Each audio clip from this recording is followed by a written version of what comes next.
tindak pidana dari hasil kejahatan itu kan personal. Tapi kan begini, kalau korupsi itu kan gini loh ya, dokter-dokter ini, kalau korupsi itu kan uang negara yang diambil, berarti dia kejahatan untuk menyuap orang. Nah kalau dokter Reza kan uang usaha, apakah uang usaha sebagai itu hasil tindak kejahatan? Enggak kan, harus dibuktikan dulu kan. Jadi logika hukumnya bagaimana? Itu uang perusahaan dia. Nah perusahaan tuh harus dicek dulu, diaudit dulu, apakah benar itu hasil kejahatan. Nah kalau korupsi dari negara, itu kan anggaran negara, udah pasti kalau dicomot ya kena pidana korupsi. Sama-sama, yang ngasihnya kena, yang nerima kena. Harus dibedakan, dipisahkan dulu. Betul, betul bang. Sama juga kayak misalkan suap ya bang ya. Kalau suap itu kan berarti pemberinya kena, penerimanya kena gitu ya kan? Ya kalau suap itu kan kepada aparatur negara. Ya bicaranya kalau misalkan dia mau nitik beratkan terhadap si pemberinya. Salah satu contoh kasus pemberi yang kena itu adalah ya salah satunya misalkan terkait masalah suap gitu. Cuma kan kasus ini bukan pidana suap. Bukan pidana suap, bukan pidana suap menyuap. Kalau sesama dia apa maksudnya, kalau dokter Reza ini memberi kepada aparat itu baru sogok. Tapi kan ini kan memberinya atas dasar dipancing ketakutan karena takut diumbar aibnya. Nyari jalan tengahnya, sepakatannya kemungkinan dalam hal ini karena ini terdakwa nih, dugaan saya ya, sudah terima uang tiba-tiba mungkin minta lagi, bisa jadi akhirnya kesel dilaporkan, betul nggak? Mungkin ya udah ngerasa ini ada roti loh, oh roti ini bisa gue mainin, udah pernah nih gue nyicipin rotinya, gue kulik lagi lah, akhirnya orang kesel dilaporin. Ini yang terjadi sebenarnya, udah dugaan gue ya. Kemarin di fakta sidang kan korbannya ternyata bukan hanya DRG doang kan bang? Nah makanya ini kan sudah jadi habit, makanya orang kesel ngelaporin. Ya kalau misalnya udah dikasih, udah dong bagus-bagusin orang gitu kan. Ya kan, bukannya nambah orang pengen dijadiin ATM gitu. Menurut gua sih gitu ya, menurut gua gitu, karena ini kasus sebenarnya sederhana sekali, nggak perlu lulus sekolah hukum tinggi kalau untuk memahami kasus ini, ya kan gitu. Jadi kalau mau kesepakatan begini ternyata pengacaranya juga tidak bisa membuktikan itu kesepakatan toh.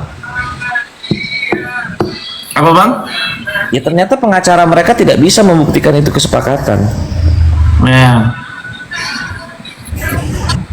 Ya sekarang kalau kita berkaca, pengacaranya bertahan, maling ngaku ya penjara penuh.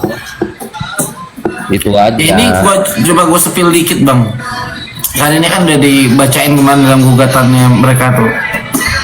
Yang lucunya di dalam dalilnya mereka atau dalam posita gugatan nih atau rangkaian cerita ini kan mereka menganggap bahwa ini adalah satu kesepakatan nih bang, kekeh dia. Sama kasus pidana juga kemarin begitu, kekeh bahwa ini adalah merupakan kasus kesepakatan.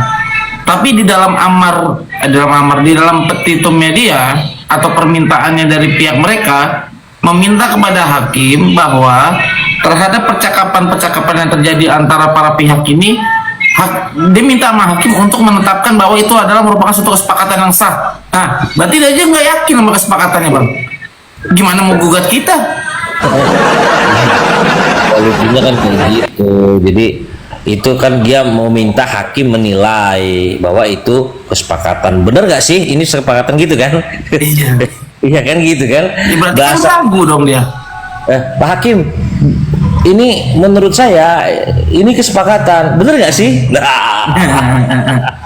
Kan bahasa hukum nggak bisa begitu, bahwa ini adalah kesepakatan, ini buktinya, ini dalilnya, ini karena bisa meyakinkan. Ini kan enggak, ini kan kesepakatan ya Pak Hakim, betul nggak sih? Dia balik nanya, dia juga nggak yakin ya kan? Itu dia bang. Pokoknya intinya landasan dia menggugat itu katanya DRG melakukan perbuatan hukum ketika dia melaporkan ke pihak berwajib dianggap sebagai pembatalan sepihak atas kesepakatan. Lalu di dalam petitum media dia bilang minta disahin sama hakim bahwa apa yang ada di dalam percakapan para pihak itu merupakan minta di hakim untuk disahkan tuh bahwa itu adalah kesepakatan. Berarti argumentasi atau dalil dia dalam mengajukan gugatan ini kan berarti kan nggak kuat, Bang. Ya sebenarnya sih dari percakapan dari IM itu sih sebenarnya yang diteruskan itu bahwa kalau dia ini disumpel aja dengan uang. Nah, terus ada perkataan lagi kalau misalnya si RG nggak ngasih, ya gua nggak bertanggung jawab. Ya tahu sendiri kan mulutnya bisa speak up terus begini. Nah itu secara halus kalau lu nggak ngasih, gue bongkar nih, gitu kan? Itu loh bahasanya begitu loh, bahasa itu kan sudah kelihatan dari bahasanya si IM ini. Iya, atau gua hancurkan kredibilitas lu gitu kan? Nah, terus itu dikatakan oleh dia laporan lagi ke dokter O, ya kan, bahwa saya sudah terima uang, terima kasih ya, aku bisa bayar KPR rumah. Nah, itu udah jadi jadi kan gitu, jadi kan ini dia hanya ada kebutuhan mendesak hingga mengancam secara halus. Nah, jadi kenapa dokter Erging yang pemberinya nggak bisa dilaporkan? Karena antar swasta antar swasta, perorangan atau person to person, bukan antara perorangan ke instansi pemerintahan. Dan juga kalau misalnya ada uang hasil kejahatan itu kan uang hasil kejahatan itu dari pemerasannya, tindak pemerasannya, bukan dari pemberinya. Pemberinya uang dari mana? Bukan dari usaha dia lah, dari kantong pribadi. Betul, gitu. kecuali DRG nyopet, kecuali DRG ini. Ya itu tadi, kalau korupsi kan beda lagi TPPU-nya. Nih kalau pengacaranya dengar uang hasil dari instansi negara ini yang untuk anggaran proyek jalan misalnya diselewengkan buat hal lain untuk kepentingan pribadi, memperkaya diri sendiri, itu baru bisa kena namanya TPPU, dua-duanya kena, gitu loh. Bedakan dulu, gitu. Mantep loh, penjelasan Bang Kiki mantep itu. Masa ini makanya harusnya iya, hukum kan itu kan berjalan dengan logika. Kalau curiga duit itu berhasil dari tidak kejahatan, buktikan dulu. Buktikan dari mana, harus ada audit, ya kan, dari eksternal, internal, ya kan, audit perusahaan, apakah itu melanggar BPOM, apa segala macam, hasil kejahatan atau bukan. Kan nggak begitu. Kalau swasta tuh susah, nggak bisa lo asal tuduh, kecuali DRG ini seorang aparatur negara, gitu kan, gitu, aparatur negara ngasih 4 miliar baru dicurigain. Kita tahu gaji aparatur negara berapa, ya kan, tunjangan kinerja mereka berapa, nyampe nggak dikali setahun 4 miliar penghasilannya?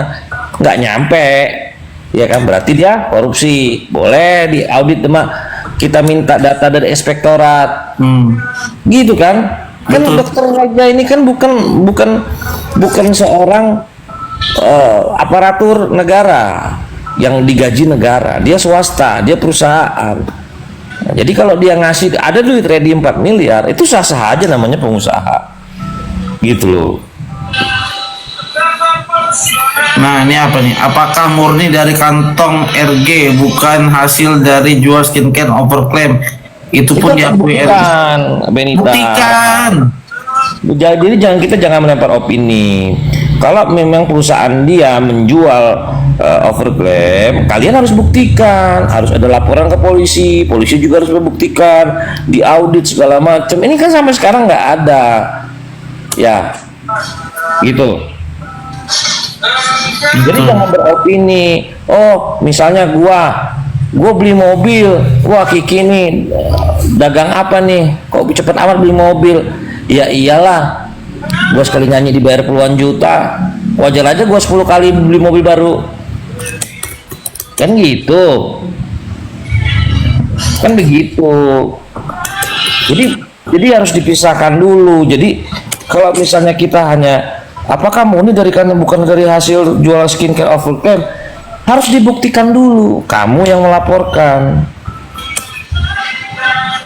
Ya kalau BPOM pun sudah katakan ada jarum suntik, ya harus sanksinya apa dari undang-undang kesehatan. Ya itu tadi. Enggak bang, pada saat itu di apa namanya dilakukan penjualan juga, pada saat itu kan Badan POM mengeluarkan izin itu dan belum mencabut. Iya, ya harus ada regulasinya yang ini tumburan dengan inikah kesalahan. Jadi jangan cari-cari kesalahan. Jangan cari-cari kesalahan. Oh gitu. Ya kalau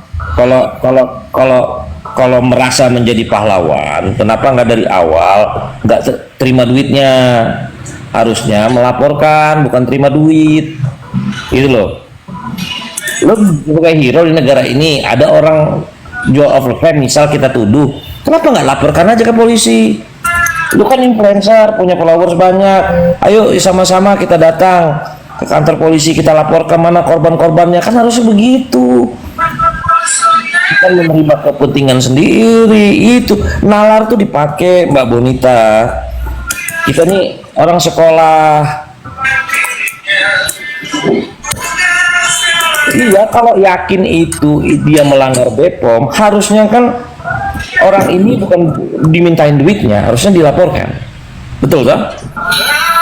Betul. Betul. Jangan mengambil kesempatan dalam kesempitan. Gitu loh.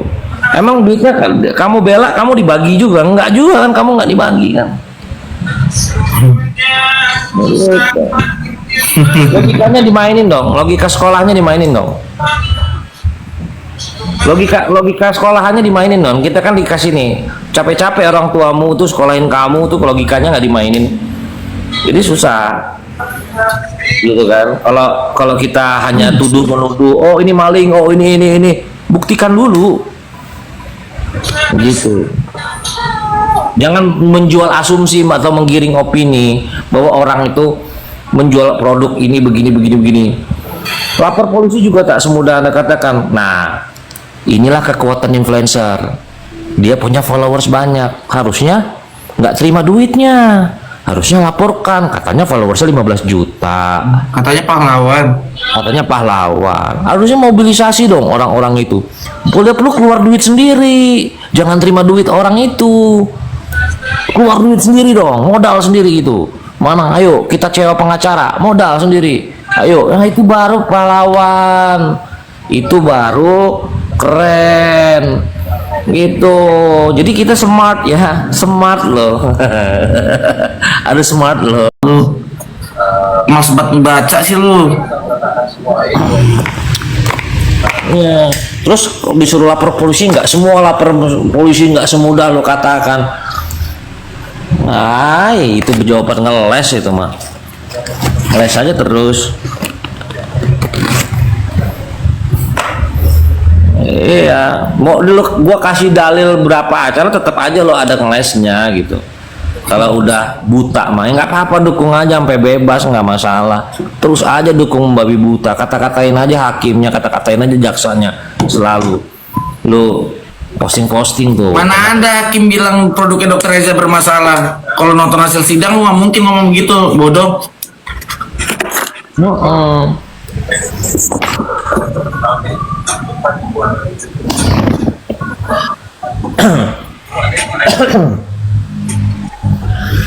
Ini cara-cara narasi-narasi yang dibangun, ya kan? Ya namanya orang, ya mana aja sih yang mau dipenjara, ya. Nggak ada emosi kok. Tuh berapi itu memang begitu ngomongnya. Buktinya yang dipenjara